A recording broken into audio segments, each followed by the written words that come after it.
Friends, आज हम लोग बात करने वाले हैं स्विंग ट्रेडिंग की जबरदस्त स्ट्रेटजी के बारे में, जो कि बेस होगा आरएसआई और मूविंग एवरेज के ऊपर। काफी सारे लोग आरएसआई का इस्तेमाल करते होंगे अपने ट्रेडिंग स्ट्रेटजी में, लेकिन फिर भी अभी तक आरएसआई का मेन किस तरीके से इस्तेमाल करना है काफी सारे लोगों को उसकी जानकारी नहीं हो। अगर आपने इस स्ट्रेटजी को ठीक से समझ लिया, काफी सिंपल वे में मैं आपको बताने वाला हूँ, तो आप बड़ा से बड़ा मूव मार्केट का कैप्चर कर सकते हैं और स्टॉप लॉस काफी छोटा होगा और बड़े से बड़े मूव को आप मार्केट को पिन पॉइंट पे कैप्चर कर लेते हो।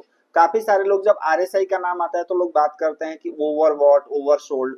तो ओवरबॉट और ओवरसोल्ड आरएसआई का सबसे बड़ा धोखा है। बस उस पे नहीं जाना है, हम लोग बिल्कुल अलग कॉन्सेप्ट के ऊपर बात करने वाले हैं। तो वीडियो के लास्ट तक आप लोग बने रहिए और चैनल को अगर अभी तक आपने सब्सक्राइब नहीं किया है तो प्लीज आप चैनल को सब्सक्राइब कर लीजिए, क्योंकि इसी तरीके की जबरदस्त स्ट्रेटजी आपको आगे भी मिलने वाली है। तो फ्रेंड्स, स्टार्ट करते हैं। मैं लेके चलता हूं आपको स्क्रीन पे। तो जैसा कि आप लोग देख रहे हैं, यहाँ पे क्या लगा हुआ है, आरएसआई।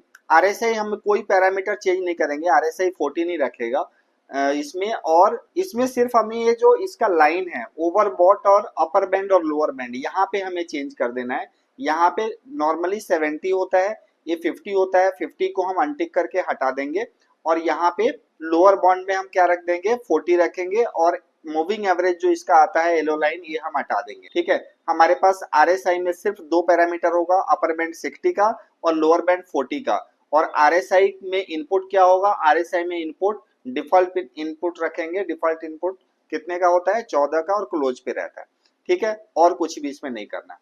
अब इसके अलावा आपको क्या करना है, इसके अलावा एक आपको एक्सपोनेंशियल मूविंग एवरेज लगाना है, जिसमें आपको, वैसे तो मैं निफ्टी पे 13 का यूज करता हूँ और काफी सारे स्टॉक पे भी मैं मूविंग एवरेज 13 ही यूज करता हूं। तो आप लोग भी अगर चाहें तो 13 यूज कर सकते हैं। इसका डेटा कुछ बैक टेस्ट करते हैं, बैक टेस्ट करके देखते हैं कि किस तरीके से बड़ा मूव ये कैप्चर करता है।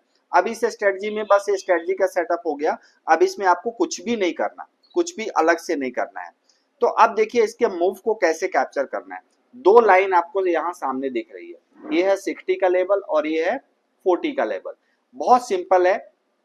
अगर प्राइस मूविंग एवरेज के ऊपर निकलता है, प्राइस को मूविंग एवरेज के ऊपर निकलना चाहिए और प्लस 60 से एबव निकलना चाहिए। आरएसआई कितने से ऊपर होना चाहिए, 60 से ऊपर होना चाहिए। तो हमारा कंडीशन क्या होगा, यहाँ पे हमारा कंडीशन इसमें अपसाइड का रहेगा, बाइंग कंडीशन में रहेगा।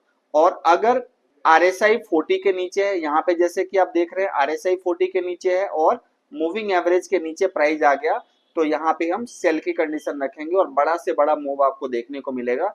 चार्ट अभी हमने इसमें क्या रखा है, डेली टाइम फ्रेम का चार्ट रखा है। तो आप देख सकते हैं जब भी मार्केट में एक बड़ा मूव आएगा तो बड़े मूव को कैप्चर करेगा।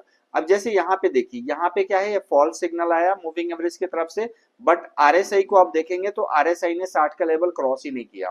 ठीक है, तो इस तरह के फॉल्स सिग्नल से आप बच जाएंगे। यहाँ पे भी जैसे देखे आप, मार्केट में अपसाइड मूव तो आया, मूविंग एवरेज ने क्रॉस किया, बट आरएसआई ने 60 के लेवल को क्रॉस नहीं किया।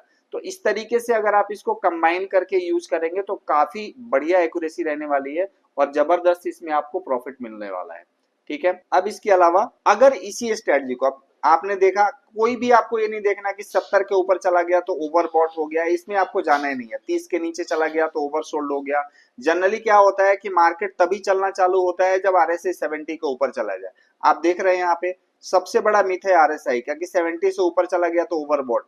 यहाँ से लगातार 70 से ऊपर था और सबसे बड़ा मूव मार्केट में जब ही आया। यहाँ से देखेंगे तो लगातार मार्केट 30 ओवरसोल्ड पे है, लेकिन उसके बावजूद भी लगातार मार्केट गिरता जा रहा है। ओवरबॉट और ओवरसोल्ड, इस पे आपको जाना ही नहीं है।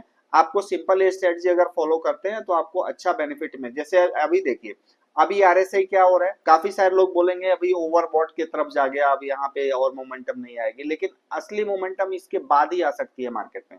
ठीक है, प्रॉपर रिस्क रिवॉर्ड मेंटेन करके आप अपना ट्रेड करें और मनी मैनेजमेंट का बिल्कुल ध्यान रखें। ऐसा नहीं कि भाई मार्केट में पैसा उठा के और कहीं से लगा दिया और पूरा का पूरा आप, स्टॉप लॉस जरूर लगाना है। अब स्टॉप लॉस कैसे लगाएंगे, एक बार अगर आपने स्विंग ट्रेडिंग में एंट्री लिया और वापस से रिवर्स होकर अगर मूविंग एवरेज के नीचे प्राइस आ जाता है तो मूविंग एवरेज के नीचे आपका ट्रेलिंग स्टॉप लॉस होगा।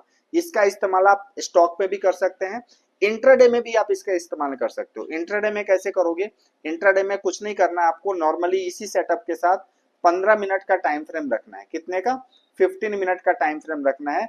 और मार्केट ओपन हो रहा है, अगर आरएसआई 60 के एबव है और मूविंग एवरेज के ऊपर मार्केट चल रहा है तो आप उसको पोजीशन को बाइंग ट्रेड में कर सकते हो।